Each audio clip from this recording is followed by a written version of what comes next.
kuna papa na biso mayamba kuna na mwa kokoso e salama kina bandeko na nzela ya singa bandeko oyo bamesana bi simba simba to lekana na lombango epa ya papa na biso César Ngadi na banzi papa na biso lubajo ameka kokanga micro na yo pona ba retour bandeko to zongi ligne na biso ezali ya kofungama César Ngadi to pesio maloba Eboto, hein, merci.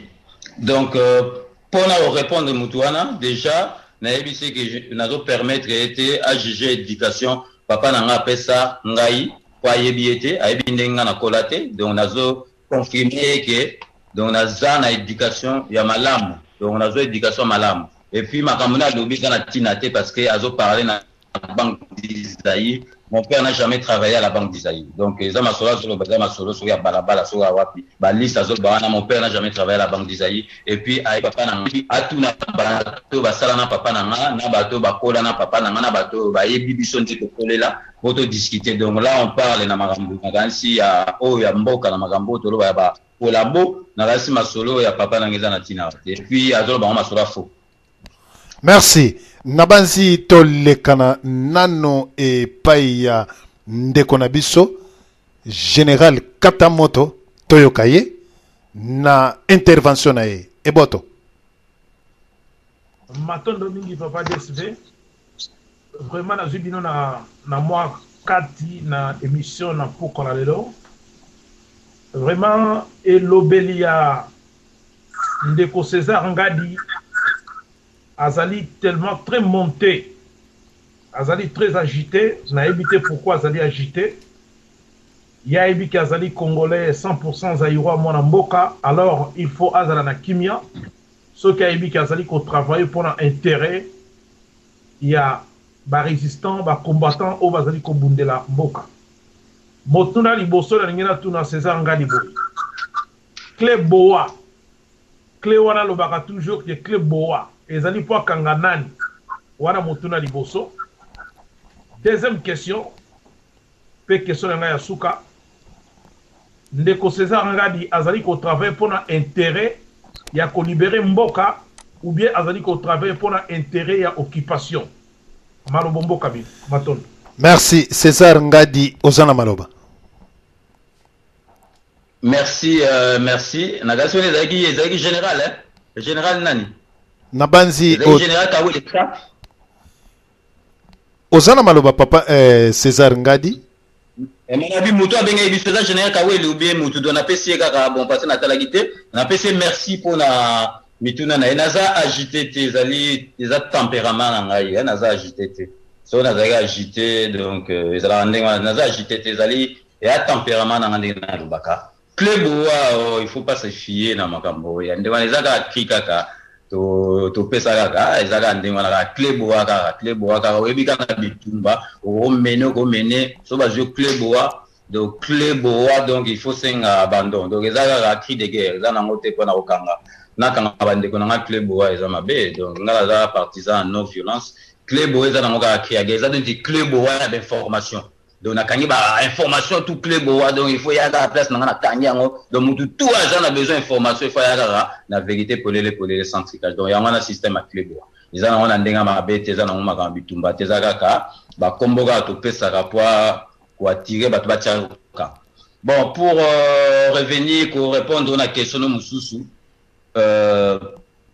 ceux qui n'ont pas travaillé pour na occupation non nga naza travailler pour na mboka naza travailler pour le peuple congolais naza travailler pour le peuple congolais information donc ceux qui mutu mabe ya peuple congolais azali na kolakisa ye ceux qui mutu mabe pe ya peuple congolais azali na kolakisa na kasi ya ngwana ezali démocratie oyo biso tozo bunda ekota na mboka ngana azali congolais 100% congolais de souche donc nazo salela nde mboka nazali teke po na gauche po na droite nazo sala po na intérêt ya mboka. Merci César azali ko sala po na intérêt ya mboka nabanzi tokende epa ndeko na biso Kadima to pesa e motuna na yo epa ya César Ngadi. En tout cas merci mingi papa Diana po ekata kimi na komoka malamu. Oui et très bien tout ça koyoka yo. Merci mingi papa. Bon, on appelle Simbote na César Ngadi hein na ngana zolo ba boy. naza un peu na mon approche ndenge mona ndeko abengaki na téléphone no alobaiki César Ngadi aosala musala ne normalement comme étant journaliste. Donc musala ne c'est bien ba combattant ko to faut ba féliciter ye tango kende ko zo batu ya PPRD wana. Faut ba féliciter pour boye ba tactique. Ya mena ya ndenge PPRD zo pe ele pe pour boye ndenge ni na ko contrecaler bango. Mutuna moko papa diana atunaki César Ngadi de bandela émission na mendo na bandela bandeli. Abeki santé ya mboka ezandeni. Bon, on répond quand on a exemple, hein. On répond quand on a exemple sur question wana. Nabanzi et papa na biso kadima motuna na yo epai ya César Ngadi. Oye to invité yo na radio te. To invité yo na radio te po opesa biso ba réponse. Motuna na yo ezali nini epai ya César Ngadi. Invité na biso ezali César Ngadi. Soko zali na motuna epai ya César Ngadi oleki na motuna. To invité yo lelo te merci.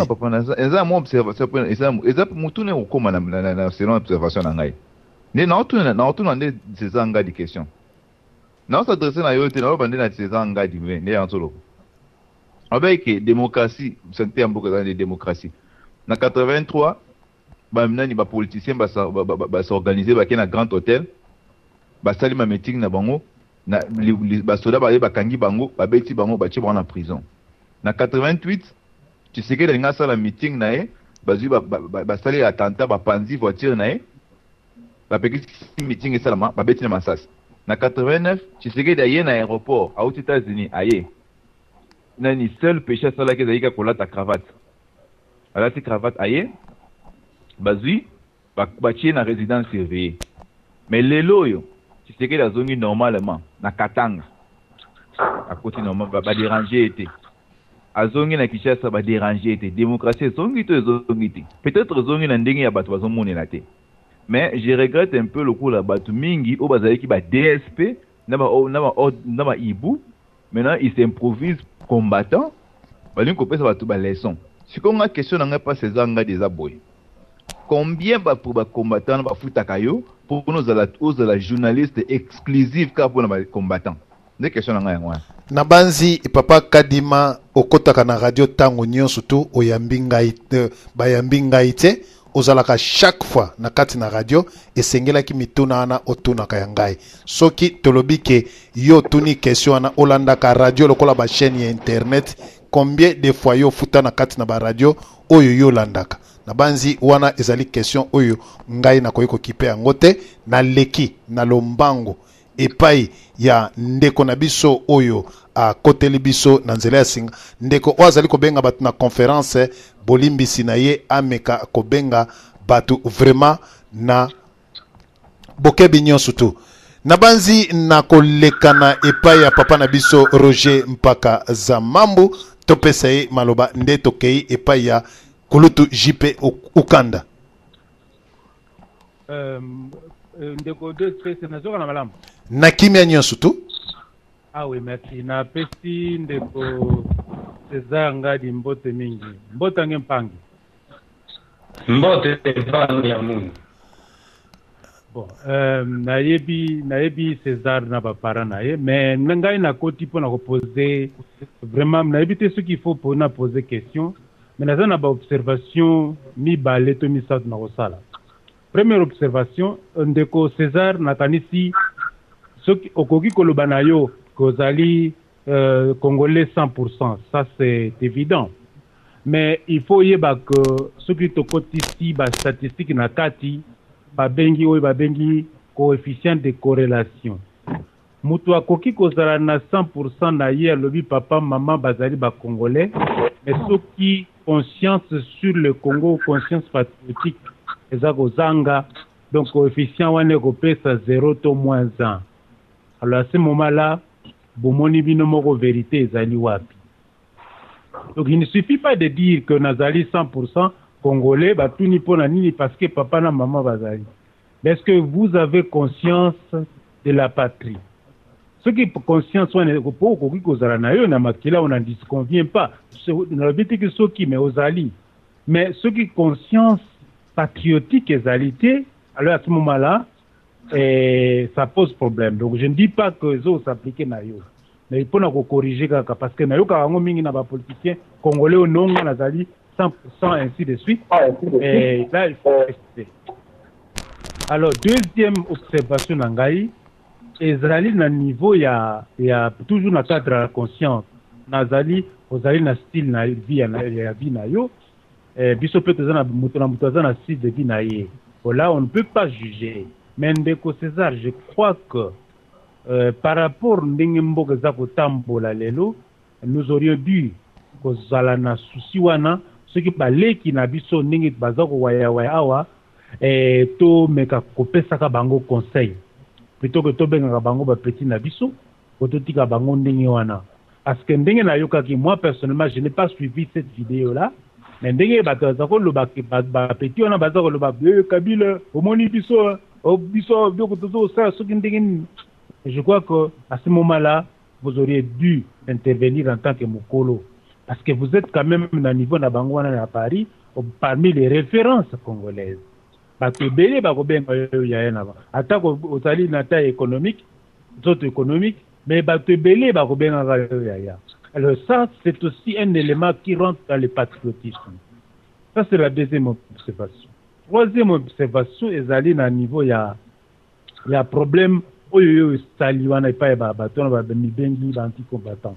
je crois que aux alliés étrangers, parce que ceux qui, bisona, tango boyaka na poto wana ba série wana, omoni mouvement ezalaki mouvement. Mais bazalaki na conscience. Alors, lelo ba comme que soit conscience na mboka, je crois que nous sommes obligés tous yako activer côté bakoni pour conscience wana ekola parce que ceux qui bisoté baninga na biso toko zala bien mais yo César oyebi ba téléphone boni ozwaka est-ce que ça doit continuer comme ça au colipé et au kenanda wa retraite mais faut tout bunda pour alors ceux qui yo osali nakolo ba osali erreur d'appréciation ndima et pas baninga na yo que mes chers frères, j'ai commis une erreur d'appréciation. La kanisa qui n'a pas sala malamu, mais n'a sali erreur d'appréciation. Faut toujours qui prennent des konabiso wa weti, à cela qui est à peu près biloko ndingiwana. Mais il s'est excusé. Plutôt qu'à ben dans mindondo, alors bien je m'excuse, je m'en excuse, bozwangai collaborer, mais nous sommes dans la lutte. Et à ce moment-là, le problème est clos. Plutôt que va ben dans mindondo, va poser ma question, et je crois que ça aurait été mieux de faire preuve d'humilité pour dire que par rapport à mon âge, vous m'avez interpellé, à l'avenir, j'éviterai d'agir de telle ou telle autre manière. Parce qu'il faut l'admettre, c'est une erreur d'appréciation. Merci de côté. Merci. Et César Ngadi Toleki, Topesio Maloba. Merci pour notre papa Bengi Bisso. Donc, pour la liaison na wechi na yebi ma wechi asalagité donc ngai pona ngai j'ai commis aucune erreur j'ai commis aucune erreur donc je fais que mon boulot na la gisi bato bazali na besoin koloba ezali bato mibale baloba ki awa moko bapesa inga période parole na loba na été donc moi j'ai commis aucune erreur donc j'ai pas m'excuser na magambo ngo ngana moni ya mabe onga na salagiti mabe o bino bozozwanga parce que donc de na yebi otokene ola ça fait il y a indépendance na ambassade po na zwaki bato bazali contre ba combattant na pesi ba maloba mais nga na ndengi na musala onga na salaka na impartialité na ngai na moni na commettre erreur morte puis je pas m'excuser na makambo onga na zo mona na bato mususu o pe bazala na ngai na même ba combattant. Merci et César Ngadi Osali RRT. Merci César Ngadi Asala RRT Toleki et pa papa nabiso Kulutu nabiso JP Ukanda motuna nayo direct et pa ya César Ngadi. Merci papa DSV Nandengo Pesinga Maloba na Pesimbote na Batnyoso bazana nazomona wana conférence na mama na biso mive. Na pesi mbote na papa César Yambilelo. Papa César Mbote. Mbote na papa, merci. Bon, na lingina sala moi nani moko ya muke donc c'est-à-dire moi observation na ya muke. Papa César nalandi yo banda ebandeli ti na lero oyo ozali nazalaki vraiment na nani ya kokota te parce que natala jamais ba vidéo na en tout cas c'est pour la première fois nayoka kombo ya Césaire Ngandu bien Ngadi nayebi ke aza compatriote na biso congolais eloko kaka na ngina senga na yo mwa muke papa César komatisa voix te omoni yo ye awa na radio po s'expliquer eza tribunal te mais mituna pe koya na ndenge ebele oyo mususu ezali ekoki ko énerver yo eloko nga na sengi na yo répondre calmement kozala agité te parce que j'ai remarqué un peu que ozana moi ba agitation muke ko s'agiter te répondre muke comme ça na biso ba toyebi yo te na ba yebi yo toko beta na Google tokotala ndenge elandaki siko mutu akoyeba position nini ozana ngo po omoni émission ke na ndenge ya malamu eza na ndenge ya batika imate voilà moi muke papa DSV préoccupation na ngai merci na bimi na tika kolanda bino na radio merci Kulutu JP Ukanda toleki epai ya César Ngadi to pesi lisusu maloba nasengi merci mais nayebi ke naza agité. Donc c'est ma façon de s'exprimer et puis les msusu donc makamoni ya alobi bien alobi makamoni normal mais au mutu azokota na téléphone azokota azoloba déjà que papa muyibi azoloba ke bino na la gisi bozana nini mo yo kazi mutane ngana répondre malé na ko répondre malé c'est pas ça azoloba makamoko bo bino na bango bozana na côté moko mais comment tu okoki ko attiser mutu na makamoko bozana profiter mais ça malheureux ya mwana na agité moi je suis tranquille serein je suis tranquille et puis na banga mitunate na banga naza bafinga ngate na banga mutute parce que merci César Ngadi au répondre aux ali agité te toleki et pas papa na biso Sibu to pesie maloba oui papa Diana na sepele mini ndenge au pesie maloba je crois que non besoin na bien eloko moko na lingi na yitsande na César Ngadi aza journaliste lokola yope moi respect moko ya déontologie ya mene ya keno moninga soki azoloba opesana quand même moi ça il faut quand même eloko wana ezala alors mais na mosala na azosala vraiment nazopesa ye mpenza faute mpenza te alors tant que journaliste tomona ebele même na ntango ya bitumba totala na Somalie ozomona moto azophotographier mwana aza na nzala bazophotographier ou bien bazozwa prise de vue ya caméra bazolia moto na lion ou bien nguma azolia moto c'est que moto azofilme wana je crois que non akokaki mpe kointervenir mpona kodekante dega wana azomona alors mais ye na mosala azosala bon soki ke non a présenter babilili ou bien que non atamboli emeni ya bato oyo baza pro Kabila personnellement nanga nazomona inconvénient. Alors pour le moment tolingi ke kobatir Congo na ndenge ya démocratie. Alors démocratie yango nazoyeba te ndenge nini de part et d'autre ndenge oni boza ko définir yango. Tout le monde a kozala côté mon côté. Même la poto ndenge tozali toujours mona. O bazali contre gouvernement bazali, o bazali pour bazali. C'est-à-dire tout un chacun doit avoir liberté dans ndenge na ye. Alors ce n'est pas que non, ce qui a composé la classe politique pour azali na gouvernement lelo et que non abimi traite. Wana ezali de ye.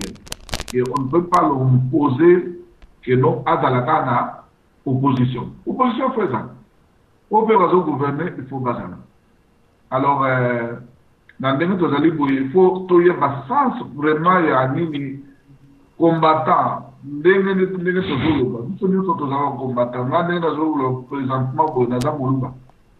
Voilà, je devais aussi que ça revienne à côté Oyo et les changements. Mais makambo ya batribe ezalité mais tozolanda ndenge mboka ezokoevolue mboka eza na détresse ezokende bien te alors mais motu mosusu bapense eza na ndenge na ye ya amoni ke no akende kote boye peut-être po azwa mwa avoir moke pour les alliés dans l'entreprise, dans la petite entreprise.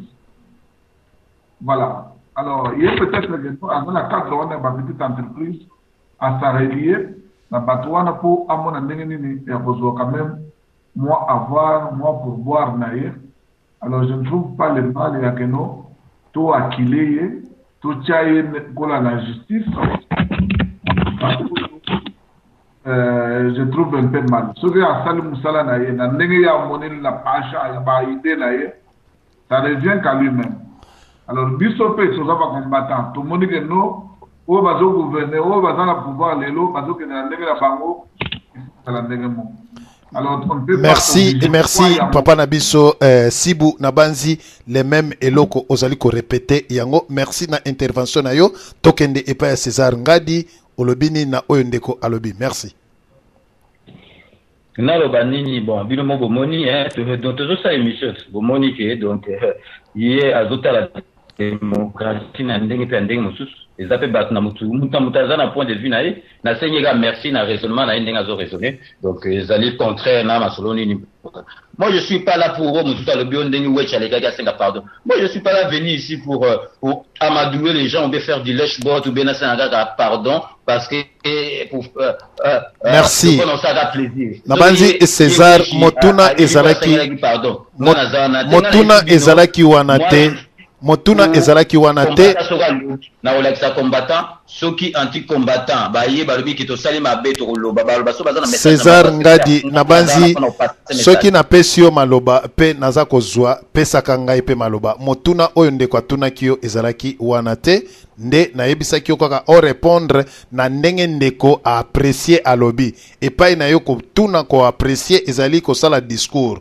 Mais ceux qui bapesi ndeko mosusu opesi nga maloba te me bandeko bazali kolanda nazali koboya mutu moko te opinion ya mutu nyonso tu tozali ko accepter yango tozali ni contre César Ngadi ni pour César Ngadi mais tozali ndeko tuna mituna pona koyeba topesi ndeko na biso ki nsekwa topesa ye maloba nde na sima tokeye pa ya dodoli ndeko na biso na Skype ki nsekwa topesi yo maloba.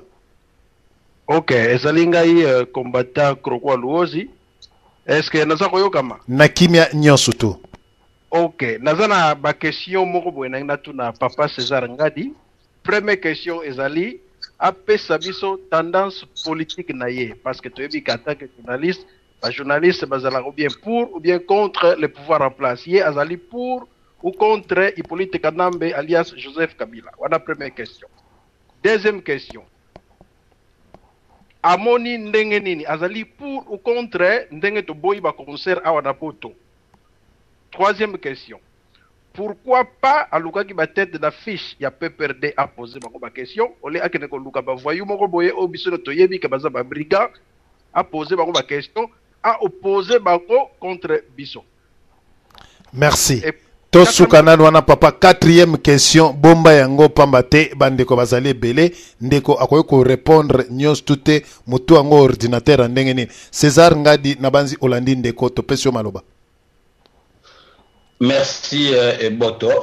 Donc vraiment question à poser na liboso na ebité na mona pena noté na ba télévision na biso awa ya poto ceux qui na information Patrick peuvent d'avoir abinga azamuta les peines nga azamuta gauche conviction dans la politique c'est pour moi mais quand je suis devant la télé devant caméra na koko la xaté que nazamuta ya Kabila ou bien nazamuta PPRD ceux qui y a lingi a ba conviction na ngai abenga ngai na téléphone na ngai privé na royer du Sahel de toute façon tant que na lobby mais tant que na voter mutakaka yemo quoi mais na ko yebisa conviction na ngaite na nini boye na loba kenga na zamuta Kabila na zamuta nini ngai tant na za miko na zamuta muté na kolaksa kutu donc idée na ngate so na za na kotabo donc wana et salamate na monata ba journaliste à solo pour monaka 6 ans la TVA na monate abima nga na zamuta Sarkozy nga na zamuta soki ya nini et ça la maraté ba conviction na politique je garde ça pour moi ezali secret na nga ezali yanga moko mais nga nazali pona Congo naza pona Congo ezamboka na ngai bon pour contre ou contre les concerts vraiment ngai pour contre les concerts ba combattant bazwa idée wana Bon, pour nga vraiment sincèrement, il pouvait au moins lutter na ba parole, il y a ba thème à banzembo, que ba musicien ba véhiculer ba message moko ya bien na ba maloba na bango que au conseil za la tri parce que tout façon ta conseil za les musiciens kuna na gisa so ba benge ali ambongo kabilo beni aolia na ekaka. Donc là, monsieur Kouta profiter à kutu mingi parce ba concert ba opekisa. Il faut ba lutter de mingi na ba thème ya ba concert na bango que ba ça que non musicien pour yembela ko yembela ba betiso mingi tozo yoka o zo mala ke message zate totali awa dernier mato moni ke Didier Lacoste ndingi mabina wana zo bini sa danseuse na e to moni susu oyo nani oyo azake pa wera wana ndingi là des trucs comme ça. On est contre ça. Donc ça n'a plus rien à voir. Na musique, na danse. Et comme ça, la makamususu. Na limite que Michael Jackson na succès au azalaki nango abinisa ki danser ne mutaka ala obi ala kisa masoko pas battu. Je m'excuse na langage na loba. Mais makambu yango na mais pour moi vraiment quoi interdire interconcert, mais bon, so va combattre la monnaie aux années de solution. Mais pour nga, ils ont une solution efficace, solution efficace, ils ont lutter, na ba thème ya banzembo na bango, ebenet makambo et salamagi aussi koyo, ba to soleil na ba rex, to soleil na ba to pese bango idée, neti, ba Koyo va passer message parce que Moutinio surtout dans ma cambo yuto les gars danser ça d'accord na moté aux la combattant aux père des familles muta se pela na moté ba combattant ba ko ko agir ba yé ba sale mission ba lobi que non ba discernir surtout eux bazana banzembo ya Didier Lacoste ya nani wana susu ya petit monsieur na bosani ya nani bolongo lango na ba rayon nyoso biso to sala to lekana so to moni na ba rayon banzembo ya Didier Lacoste nani to zo to bwa kiango o moni message wana e ko passer o mona ba polité ba ko mo banga ba biso ko bini saka basi na bino malembe sur te ba bio on a biso ça bien mais pour moi concert bon et gros on ba des solutions mais pour moi c'est efficacité efficacité il faut ba lutter na ba musicien na ba parole ya banzembo na bango na makambiti oba sali bazola qui s'appelle basi mutakala Didier Lacoste atindi message moko ya pardon mais vous mona que pardon na eza na sens te ngana je sabine biso nde to pesi rex abenga biso numéro Didier Lacoste biso nde to pesi rex ba combattant sous à Londres ba benga nga mwasi mo bonga na pesi numéro ya Didier Lacoste et puis nga mona bengi petit on a dit mais petit na ngao masoloni comme ça oh vieux nga di mutu a filmé là zeki na public ozo ba mutu a filmé zeki na public mais makambo ne zo le ka scène donc ceux qui mutu a filmé ok donc yo robini ça basi ndengwana mais moi je suis pas contre ça moi je suis donc nazana makambo ya bien na roloba ya bien ya mabe na roloba mais l'aime sous nga vérité na nga polele ya ngana batu ils ont choqué bango mais moi je suis comme ça hein.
Merci papa na biso mayamba kuna na Regi na loyembo ya kitoko tolekana epa papa na biso Dodoli topesa ye maloba nabanzi papa na biso Dodoli topesa yo maloba ndeko azali koyoka te toleki epa ya ndeko misusu tokei epa ya ndeko na biso Patrick Chibangu topesa yo maloba nayebi te soki ndeko ozali koyoka ngai ou bien bozali koyoka ngai te. Allô? Allô? Oui, topesi yo maloba. Allô, bonsoir. Oui, eboto papa na biso? Eboto, bonsoir. ngai naza na question moko kaka ya kotuna invité ya radio lelo na président mbote na baninga nyonso tu naza komona baza na kati ya conférence oyo donc question na ngai ezali boye olobi l'invité aza koloba et puis a répété plusieurs fois ngai nasali kaka musala na ngai Nabanzi ndeko koti na nzela ya singa meka kokanga vraiment s'il te plaît micro na yo ya Skype ekozala malamu. Merci. Patrick Chibango Topesio Maloba. L'invité a répété à plusieurs fois que je n'ai fait que mon boulot. Nasali kaka musala na ngai. Alors ngana yebi que musala nyonso ezalaka na rémunération. Donc, ce que sali musala, il faut pas foutre yo. Ton boulot, donc, au na musala wana, écoute, c'est la kayo mbongo. Alors, question na ngezali, oyo au salaki, na ba anti-combattant, t'as été payé, oui ou non? Voilà, question na ngai, na Yanboso, yango wana.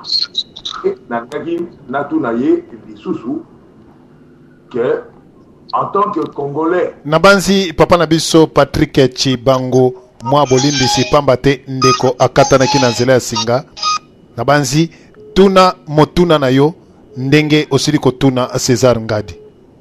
Natuni ya liboso siko na ngina tuna ya mibale pe ya suka. Tuna ye ya liboso pambate tangu yo tunaki akatanaki kupir ezaraki tuna ye comme ça ayokayo. Donc voilà.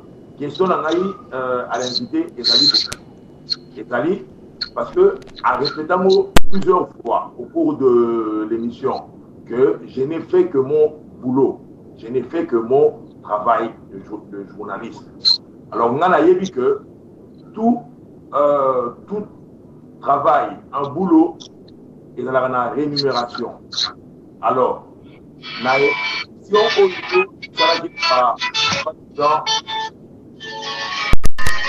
Nabanzi ndeko na biso oyo ache telefone na ye Nabanzi alongola telefone na ye merci. Na musala teo yo sakina ba anti. OK, il y a pas de souci. Merci. Nabanzi papa na biso César Ngadi ozali en direct bato bazali koyoka et kosala vraiment malamu mingi te tozali koyoka lisusu malamu te. Bon, est-ce que ozalaki payer na musala oyo au salaki parce que au lobby tu n'as fait faire que ton travail. Donc grâce yebi que tout travail est dans la rémunération. Alors question là explique que na musala oyo salaki na ba petit combattant travail na yo ça a été payé tout ça oui ou non. Et deuxième question na ngai ezali parce que na ebandeli ya émission na ebandeli ya émission bah tout la question au répondre que le pays va mal, le pays est mal. Parce qu'on a posé aux questions pas en tant que journaliste, en tant que moi Naya Congo, parce que le bio d'Ali de père et de père congolais. Donc en tant que congolais, tout il y a journaliste et tout ça. De quel côté yo okokiko sala musala na yo pour na aider pays et le mona malouana na aider ceux qui comprendre les questions na. Merci Itopesi et César Ngadi Maloba et Boto. Nabanzi César Ngadi Olandi Motuna Malamu Ozana Maloba. Est-ce que nazoleka sikoyo? Oza kolekana en direct, toza koyoka yo. OK. Parce que na évité sur les katanaki attend na bando répondre muto na évité o ya ba musique je suis pour contre na évité sur bato bayoka ngai. Bayoka kiyo très bien. Topesio Maloba. Tina suka. Oui. Tina suka ngai pourquoi na zwaki bato ya PPRD te balo bananini mais na évité qui nazwa déjà mutu moko ape perdre papi tamba azali mutu ape perdre asaleka na émission na nga bokomona botala donc nasi nazwa bato ape perdre bazalaka pa mais yebaki na France awa bato ape perdre balinga mingi koloba te babandaki kobombana babanda kobanga neti biso tozala na bacombattant baya kosala bémission epa na biso. Donc, il y a un peu, il faut boyeba. Bon, pour répondre à la question, il y a papa Nabiso à Tuninga, on a remercié déjà. On a la question à Tuninga. Donc, à Tuninga, tant bâti combattant, Nayakiwana, donc je n'en discouvre pas toute peine mérite salaire, mais Naroye Bisaye qui bafuta ngaite na ndenge pe ba combattant na kenda pe pa na bango bafuta ngaite na essence na ngai moko na mutuka na ngai moko na place ba kendaka donc ezala ba combattant ezala ba ti combattant mutu moko afuta ngaite. Bon, pour dire que de quel côté na koki kolinga na sala musala ngai côté oyo ekozala bazo sala musala na rozala na pona la kisa musala bango ndenge zo salama soki pe basali musala mabe na na kisa bango epai basali musala na bango mabe donc ngai nazali na côté ya mboka nazali na côté ya Congo ya mboka ya Congo nazali te na côté na musala na nazala na côté oyo nazala côté ya IDPS oyo nazala côté ya PPRD ngai nazawa na pona rolakisa biloko malamu oyo PPRD osala soki ezali na biloko mabe oyo PPRD osala pe na rolakisa ngo ezala pe biloko malamu oyo IDPS ekosala na kolakisa ya mabepe ekosala na kolakisa donc nga na musala nga nasalaka na koko linga oyo nazala na côté oyo nazala na côté oyo te nga nazali wana na côté oyo Congo ezali na kozala na place wana. Merci. Tokei epai ya ndeko na biso Charlie Kashila topesa ye maloba motuna na ye direct epai ya César Ngadi na banzi papa na biso Dodoli soko zali kolanda biso topesa ki yo maloba ozalaki te na sima Charlie Kashila nde tokopesa yo maloba toleka na bandeko nyonso. Merci Charlie Kashila topesa yo maloba. Merci mingi papa na biso Diana Sulufutu, merci mingi na papa na biso Otoyambi o azali wana papa na biso César mituna nange ezali boye pona leka na lombango po bato bazali ebele na kanisi na landaka yo pe mwa mingi même na côté ya musique même na ba côté ya ba fichier nyonso tchaka ya politique na landaka yo ya liboso na lingina no na yeba ozali chroniqueur ya musique ozali journaliste ou bien ozali animateur. Alors na wana so na yebi soko lobeli ngai et puis na koyeba est-ce que ozali journaliste ya polémique te ozali journaliste ya polémique te soki na lobi boye pamba te na yoki makelele zongeni nga pardon soki na lobi makambo ya polémique parce que ezanga mutu ya liboso na benga yo mutu ya polémique te ezali Redi Amisi oyamba Redi Amisi alobaki na yoke olingo sala so polémique oloba ndenge bakangaki nga na boloko donc ndenge okoselaki nga makambo bakangaki nga na boloko na landaki yo na débat wana alors alobi ke yo ozali journaliste ya polémique. Alors, yango nangina yeba, ozali chroniqueur ya musique, te ozali ya politique. Alors, deuxième question ezali, ovandi na kati ya France, ozako mona ndenge bakambo eleki na Côte d'Ivoire, ndenge ba français bake ko envahir Côte d'Ivoire. Et puis otali ba chaîne nyonso ya ba français, yo za na kati ya France. Omoni manipulation o elekaki na média. Pona yo en tant que congolais, o yo zo ko mibenga congolais parce que na moni zo souligner na congolais zaïrois. Siko eza kolobela yo nini na oyo eza koleka na Congo pona yo en tant que mutu asimbi presse na kanisi na ozongelo mbala sima ba question eza ebele bandeko mosusu bayoka yo nano. Merci. Eboto toleki epa ya César Ngadi topesi ye maloba.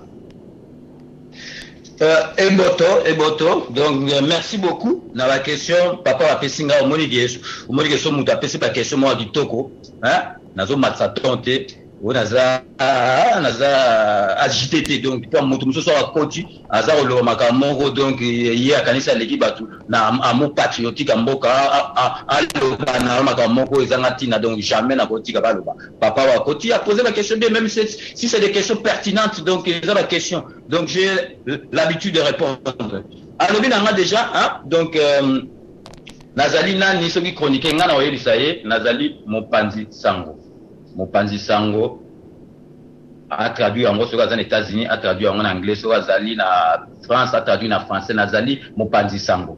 Donc Mopanzi Sango, ceux qui battent sur au Kende na pente moko glissante, ba le sala nini ba classe ni pose à la Mopanzi Sango. Donc ceux qui n'a commis na niveau sur nini mais déjà on a zo sala sur na internet ou bien na quelque part muklimbe et talingai de Nazali déjà en avance. donc ngai naza mopanzi sango surtout votre en français, en anglais, en chinois, ndenge bolingi. Bonsoir réponse. Polémique, kolanda polémique, ngana za pona polémique te, donc kolanda redité, redinga na yebi ti akoti miziki, na yebi ndenga bandi na viva, ti akomi shikoyo, donc na yebi bien, ma solo musu asolo na libanda, akosolo na katite. Na gansi bato tout batala redi banda carrière ne banda, na gansi c'est la première fois ba mona redi à solo la ndenga na ce qui redi.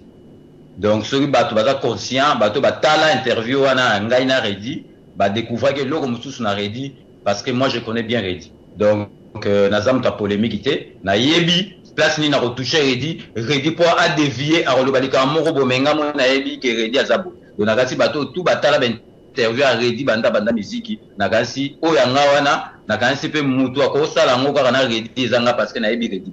Donc nazali muta polémique était nazali nde mutu ya vérité polele sans tricage clé bois. Donc ba doit comprendre était vérité polele za polémique était eza vérité. Donc so muta yeso vérité musu e blessaka vérité musu e pesa kanda vérité musu e kanisa binemi vérité musu e pesa ba peso ba kombo. Mais ngaza mutu ya vérité polele sans tricage, je suis pas prêt ya ko changer hein.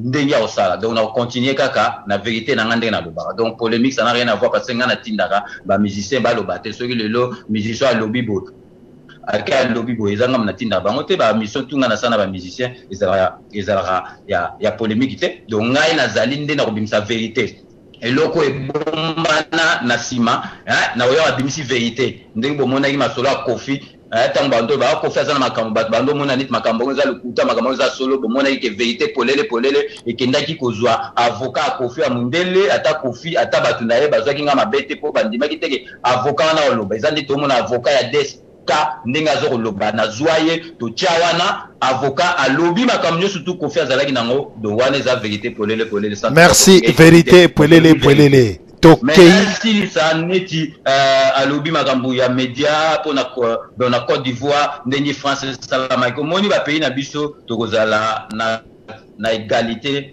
na ba pays ya poto mokoto ko na niveau na bango mais obi ke bamboka na biso na ba to dijango ah donc na ko yebiso ka ke na expression mo ka boyeke la raison du plus fort est toujours la meilleure. Na ganso comprendre surtout. Merci ito kei epa ndeko na biso Bushiri nde tokozonga lisusu epai ya ndeko na biso Dede Basela ndeko nyonso azali na nzela ya singa tokopesa ye maloba na banzi topesaki Dodoli alobaki te nayebi te soki Dodoli azali. Allo oui matisa mwa volume na yo siko toyoki yo.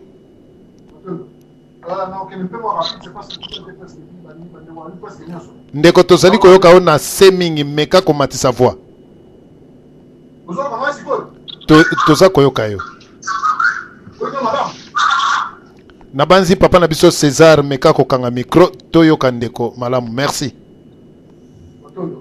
Bon ndeko César na pisi batu bandeko tumbo te na pisi pena motuko invité na studio mais na bane boy avant attends alobi ma ko belé mais alobi le mo te donc ne mba na question là ndeko zo senga batu ba réfléchir avant baloba avant ba poser ma question mais yo mo zo réfléchir ta bon zo ça va réponse ozo réfléchir tu n'es que là pour faire la langue de bois. Pour toute une question pour Rex, pour toute une question pour Itela. Tu n'es pas là pour dépendre de Rex ou Itela.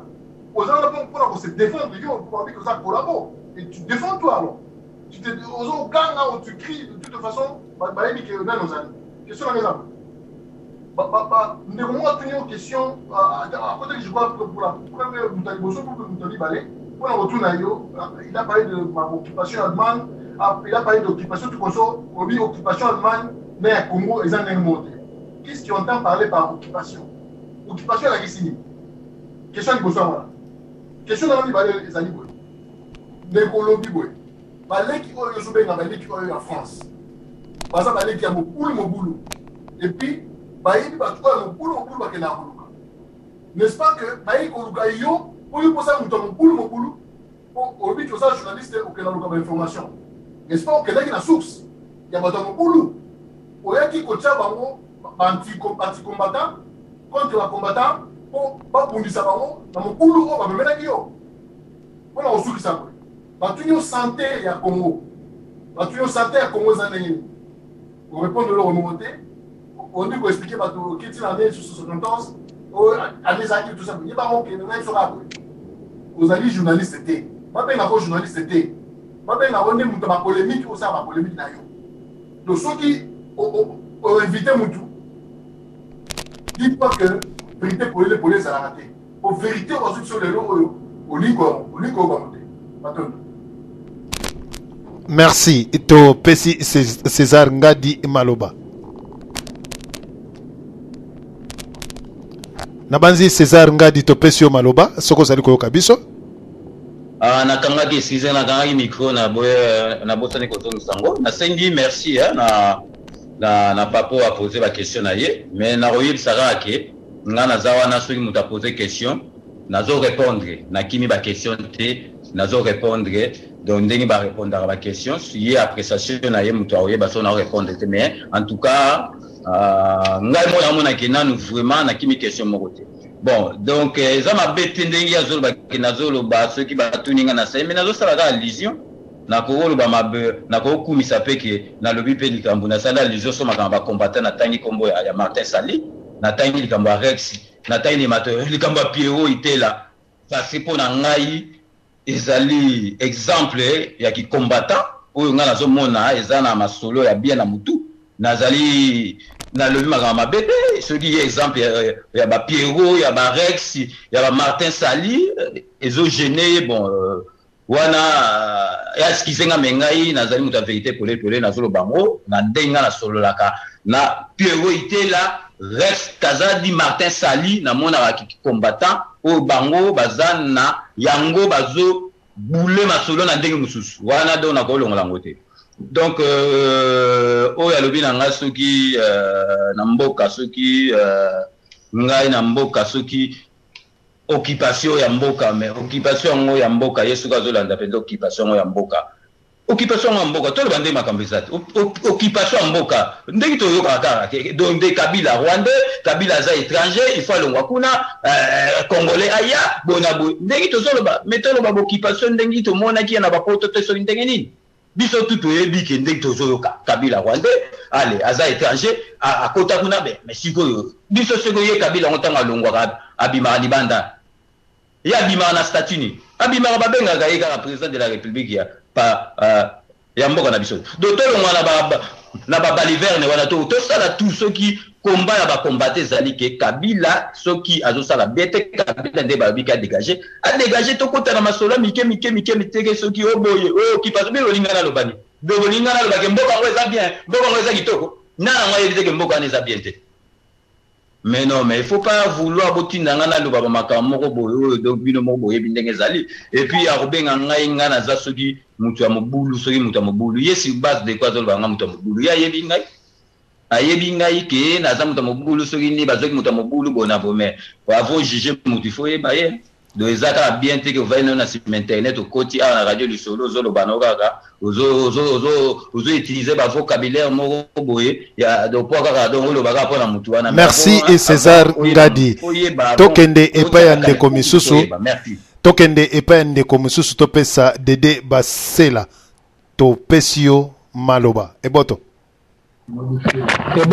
est-ce que nazoka na malamu e kimia papa na biso kitoko mingi na sepeli mingi na pesi matondo mingi et puis le sako mingi na invité na biso ya lelo papa Ngadi na pesi pe na yo pe kuna epa ya moto na yambo kuna na kati na machine le sako mingi et puis na pesi ba ndeko nyonso bazali kolanda biso na tango oyo le sako mingi ngai pe nazali na mwa club wa moko na okanga papa Ngadi na banzi pusana pembe na micro toyoka yo bien.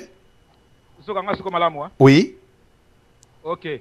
Donc, ngai kle na okanga ye ezali en tant que neutralité na ye na ko respecter yango. Bon, en tant que un Congolais, soki ozali na libota na yo, ye azana kata libota na souhaiter le yango te na pesika exemple. Ndakisa oyo ezali na situation ya tango oyo ya sikoyo. Papa Ngadi na ndako na par exemple azana ba neveu na kata ndaku, azana ba cousin ba cousine na kata ndaku, azana mwasi azali na bana na ndaku. bon sikoyo lelo yo mutu moko boye yanke moko aye akoti na palais akangi mwana na ye moko to cousine na ye to souhaita ngote ndenge na lobby par exemple abandi ko violer ou bien abandi ko beta ye aboma ye. César Ngadi en tant que congolais, en tant que yem azali comment dire guide yandako rôle na ye ekozala nini ako garder neutralité parce que ye azali journaliste ou bien na sens que oyo kana Congo lelo yo ako garder neutralité na sens nini parce que oyo kana mboko ya ye. Alors sikoyo neutralité to mona ki yango likambu ya neutralité wana to mona ki yango na Côte d'Ivoire de salagite ya tant pasa ko bombarder ba ivoirien journaliste so français to landa ye to mona teke moko à côté là ba nani ba ivoirien tout mona ngolo to biki ba osala mabe tout mona ngolo la Libye teke pasa ko bombarder mais oyo ka teke ba français même dans cela que to bazolo ba que non en tout cas ce que la France fait ce n'est pas bien tout ça ka ngote baza ko appuyer na bango yango ozomona donc eloko so tanga sala maka lingo yeba epa ya kozala na ndenge mabetene nga ko benge jamais collabo mais au moni ba signe yo zo pesa ta mususu ye moko parce que ba erreur na yo zo sala ou bien ba défaut ya mutu il faut ayebisa yo yango que tala nyama ekangami na liso tala eloko ekangami yo na ekangami yo na simana ezala stock na yo mais parce que mutu aza ko mona ngo mais yo moko moyen siko o mona ezalité en tout cas na kozala par exemple la imigité moi clé quand na kanga ki yango wana na ebite ko ko na ngo mais ezala moi passe matondo eboto tokei epa ya César Ngadi topesi maloba. Merci na kase zai dede basala ndeko mais clé wana to be anga wana za clé te wana so yo benga ngo clé bo wa mais za clé kutute ezelo mopamba ngana monya kutu clé te donc yo masolo wana obeti wana na kase to komi na film fiction wana zo sa fiction na kase te que za réalité za fiction comme ça l'exemple mo to ko tata des années de film fiction wana opesi c'est normal makambo on devait l'obéir quand c'est la fiction c'est normal que ceux qui intriguent moko à côté na famille na ngai aye soka sande je suis obligé de défendre donc na redéfendre donc on a le la fiction donc voilà vous n'avez pas réponse parce que mutunyo surtout a intrigué en wata zala makasi ne soka côté le na ndako kwa ça moi sinon bana no mabe vous avez obligé de défendre donc il y a pas photo quoi donc vraiment ceux qui magambo zozongela il y a neutralité ceux qui n'a pas beaucoup na lobby qui on a na succès qu'on a face la raison du plus fort est toujours la meilleure nana moi yebite que mundele place de toi kendaka na Afrique ils ont par intérêt sur intérêt ils ont ba la binote tout le monde qui magambo ya ça il y a Saddam Hussein mona ba conseiller à checker ba bombe ba kila ina intérêt na banka mais voilà donc ça kutu masolo lo ba teza clé bo teza masolo mo kutu donc le ba pese clé bo ya peut-être grave. Merci to leki epai ya papa na biso Plizo 23 to pesa maloba nde to kokende epai ya Ami Bushiri to zongi epai ya Caporal Kinkela ya solo na pesi no mbote mingi tuki boa merci mbote ngai na ko déranger te ko na monde ya bande ko fatimi tuna mingi mais na ko kena dans résumé mo mutana mo ba mukeka ta ya clé boa muke moni bande ko na biso kombata ba sala misala to moni pe ba ti kombata na pe do ndenge be ba sala misala ikoyo ngai na tumele mo ka muke oyo biso moni se fait nango ba combattant baye bana tiso ndabu ya tugi transform mwamba moni yango tant que journaliste neutre il ça combattant batali au lieu de ça bati combattant batali c'est non yo bana ba sa musala malam asugu be wana même mama moko pas mutuna otuna atuna ga bongo toke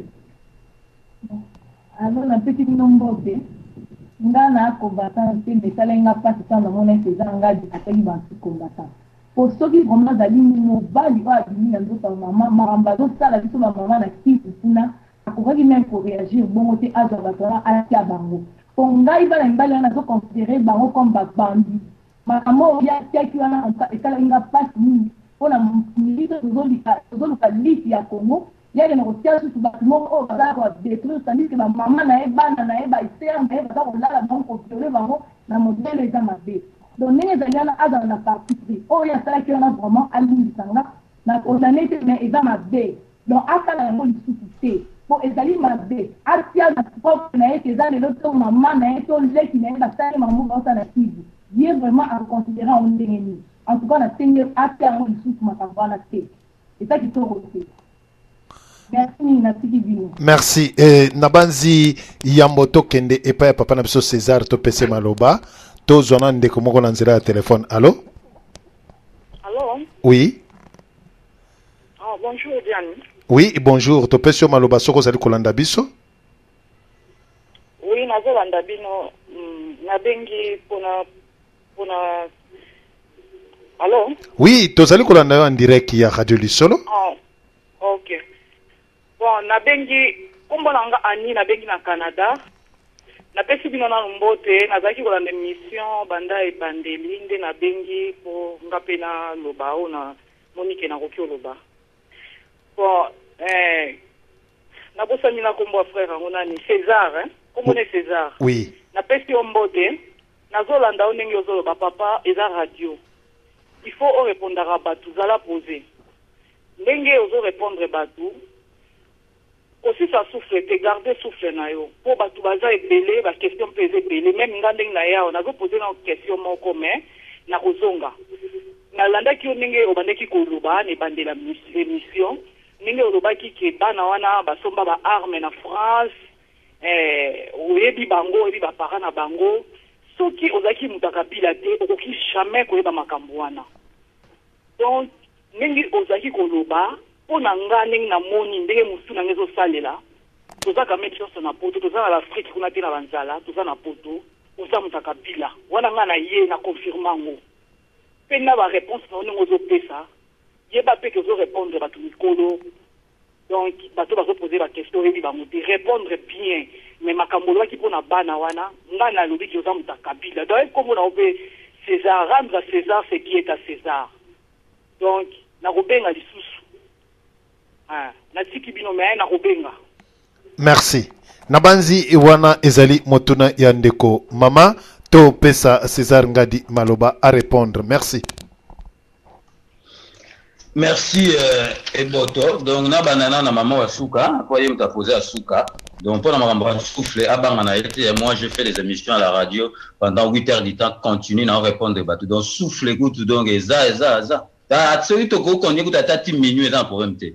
Mais na monnaie on a le belaité netiye aza na ba preuve heureusement que tout ça na tribunal té parce que to connaît na tribunal na za una besoin aux avocats parce que na gagner procès wana netiye aza na ba preuve na ye ke Monique ngai na za pela confirmer donc ngai na benga na ke pa kabila to lali apesinga bongo donc ngai naza muta kabila donc c'est bon ezali point de vue na ye tout ça na liberté surtout internet liberté d'expression liberté muta loba na moni makambo ba na été donc wana ezaka ndenge ya moni linga ime na zo tsayika ke elle est à côté de la plaque donc il est à côté vraiment de la plaque ayebinga ité donc le mso mona ngai ga bouye mais vraiment ye donc na osanga na nzamba limbisa parce que ayebi makambo